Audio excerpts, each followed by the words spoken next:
PT Flowamora Nusa Tenggara Timur mengadakan rapat umum pemegang saham tahun buku 2021 dan RKAP tahun 2022 dari Hotel Sasando International Kupang 8 April 2022. Terkait dengan RUPS hari ini, kami dari media ingin menjadi mitra strategis untuk bagaimana menyampaikan ke publik program-program yang ada dalam beberapa sharing dalam komunitas wartawan, melihat PT ini adalah wadah yang sangat strategis untuk melakukan pengembangan program-program. Untuk itu, lewat Dirut Ops, saya melakukan komunikasi beberapa hari bagaimana cerita-cerita sukses yang sebelumnya ada perlu di-share ke publik, dan juga program-program yang strategis biar publik mengetahui dan bisa bersinergi. Kami dengan ada berenam ini siap menjadi mitra strategis untuk mempublikasi seluruh program PT Flowamora, sehingga lewat Humas mungkin akan kita bersinergi. Kami beri kesempatan untuk menyampaikan beberapa hal terkait RUPS dan juga program-program strategis, sehingga kami bisa mempublikasi dengan peran kami. Terima kasih. Baik, ya, terima kasih banyak ya teman-teman pers yang selalu mengikuti perkembangan PT Flowamora. Untuk itu perlu kami sampaikan bahwa ada mekanisme Dewan Komisaris, saya, Komisaris Utama, dan Pak Adi, ya, Dewas, kita selalu mengawasi semua pekerjaan yang dilakukan program step by step oleh Dewan Direksi. Ternyata luar biasa sekali, ya. Baik itu Pak Ian, Pak Runpa punya sinergi kerja, punya komitmen untuk meningkatkan PD bagi pemerintah Provinsi Nusa Tenggara Timur. Dan hal ini memang sangat tercapai sekali. Dan oleh karena itu, untuk lebih detail, ada direksi dan Dirops akan memberikan secara parsial bagi perkembangan kemajuan PT Flowamora. Baik, terima kasih teman-teman media. Wah, ini kita bersyukur sekali nih. Tadi kita sampaikan bahwa hari ini kita sudah menyelesaikan RUPS. Tahun 2021 kita bisa menciptakan laba kembali. Tadi sudah diputuskan dalam RUPS juga sekitar 900 juta lebih, hampir 1 M. Jadi ini adalah hasil kerja keras daripada Dewan Komisaris sebagai fungsi pengawasan berjalan dengan baik, dan kami direksi sebagai nakoda kapalnya bisa mengeksekusi. Jadi memang BUMD ini bukan serta-merta untuk mencari profit. Kita ini bukan swasta, seperti apa yang disampaikan oleh Pak Asisten 2 mewakili Pak Gubernur. Jadi BUMD ini harus bisa bergerak menjadi salah satu kendaraan bagi pemerintah untuk membangkitkan ekonomi kerakyatan dengan memperhatikan kearifan lokal. Tadi sudah saya sampaikan, pencapaian laba ini salah satunya adalah kita bekerja sama, kolaborasi, dan ini sejalan dengan apa yang diamanatkan oleh RI 1 juga dalam presiden kita, kolaborasi. Jadi bukan ego sektoral yang kita tonjolkan, kolaborasi antar BUMD ini sudah terjadi, di mana kita dengan Dharma Jaya sudah membuka peluang itu.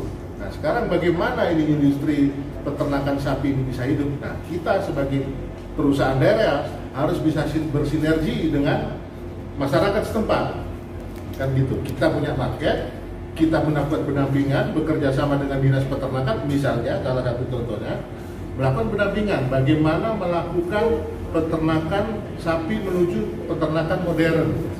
karena kita sudah ada market pangsa pasar besar sekali. Kita sudah ada kontrak kesepakatan dengan pihak BUMD DKI Dharma Jaya. Nah ini yang satu terobosan yang kita lakukan berdua dengan direktur operasi. Dan terkait teknis dalam sepak bola ada kapten, ada pemain tengah, kan gitu loh. Ya toh. Jadi leader mau boleh direktur utama, eksekutor ini harus berkolaborasi juga. Yang api eksekutornya sama direktur operasi. Seperti itu. Jadi direktur utama yang buka jalan, begitu mau masuk finalisasi, direktur operasi masuk. Nah, begitu. Tembaknya beliau, eksekutornya. Nah ini yang terjadi. Seperti itu. Dan ada kendala apa-apa, kita konsultasikan lagi dengan Dewan Komisaris. Sebagai fungsi pengawasan, minta arahan. Ini harus tidak boleh lepas ini. Seperti itu. Jadi ibarat dalam sepak bola, Dewan Komisaris adalah pelatihnya. Seperti itu, manajernya. Nah itu, seperti itu Pak. Jadi itu yang perlu saya sampaikan, bahwa potensi akan kita gali terus apa yang ada untuk menggerakkan perekonomian daerah. Itu salah satu fungsi BUMD. Dan terkait detail teknis nanti dari direktur operasi kami akan menyampaikan dan arahan juga tambahan dari komisaris. Terima kasih. Silakan, Adiros. Oke, terima kasih semua teman-teman pers. Jadi yang pertama kami ucapkan kami meminta maaf dulu karena selama 2 tahun terakhir ini kami tidak pernah mau untuk diwawancara atau mempublikasikan atau sejenisnya. Kenapa kami seperti seolah-olah seperti tertutup? Karena memang perusahaan ini sejak kami masuk adalah perusahaan daerah yang secara teknis harusnya sudah bubar. Maka dari itu kami hanya mau berkonsentrasi untuk bekerja. Jadi untuk hal-hal yang bersifat publikasi lah, pemberitaan lah, saya pikir itu tidak terlalu penting untuk di awal. Nah, jadi kami 2 tahun terakhir ini seperti seolah-olah tidak menutup diri dan tidak mau berkomunikasi dengan teman-teman pers. Itu dia, karena kami sama sekali hanya mau untuk berkonsentrasi dalam bekerja 100%. Nah, tahun lalu tahun 2020 itu kami membukukan laba 1,2 M dan dari 1,2 M itu kami berkontribusi ke pemerintah sebesar 500 juta. Itu prestasi. Tanpa penyertaan modal, ini tolong dicatat, tanpa penyertaan modal tambahan sejak kami masuk 2018 akhir, tapi kami bisa membukukan laba dan menyetor PAD. Mungkin bisa dikonfirmasi bahwa ini penyetoran PAD pertama dalam sejarah Pulau Bangor berdiri. Dari koperasi juga, pemegang saham minoritas kami juga pertama kali kami menyetorkan pembagian hasil dividen. Nah, tahun 2021 kemarin laba lagi 900 juta. Kenapa menurun? Efek pandemi, Delta Crohn dan lain-lain lah. Jadi itu membuat sedikit mengalami penurunan dalam laba kami. Tapi tetap kami ber10% dari laba yang kami bukukan. Itu yang pertama. Yang kedua adalah laba-laba yang kami dapatkan itu sebagian besar berasal dari bisnis kapal. Karena Pulau Bangor ini kan pada dasarnya adalah core bisnisnya adalah kapal feri yang dimana membantu masyarakat dalam kegiatan penyeberangan sehari-hari.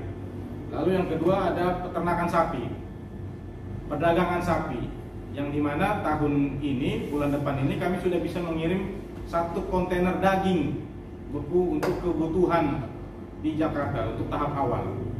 Bisa lebih, nanti dalam perjalanan akan lebih. Karena sapi ini sendiri, untuk sapi hidup sendiri, kami sudah mengirimkan mungkin lebih dari 5.000 ekor dalam 2 tahun terakhir. Dan tahun ini aja sudah 1.200 ekor. Jadi itu yang dari sapi. Lalu ada beras untuk ASN yang diberikan kepada kami. Nah, itu juga salah satu sumbangsi dari dalam laba-laba kami yang kami peroleh. Kira-kira seperti itu. Nah, kedepannya ini banyak lagi opportunity atau kesempatan yang bisa kami manfaatkan. Komoditi-komoditi lain yang belum kami garap. Kenapa belum kami garap? Ya karena semua itu kan butuh tenaga, butuh waktu dan butuh proses. Jadi kalau semuanya kita kerjakan tapi tidak ada yang berhasil ya sama aja. Jadi kita bekerjanya satu persatu, fokus itu penting, begitu.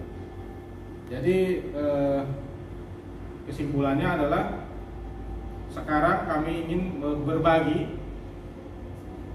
berbagi kabar gembira kepada masyarakat bahwa PT Flubamor perlahan-lahan mulai bangkit kembali dari keadaan yang sudah hampir bangkrut.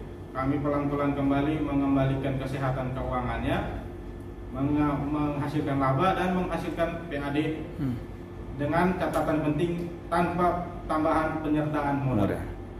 Begitu. Jadi sebenarnya ini mungkin dilakukan dan bisa dilakukan, sudah kami buktikan.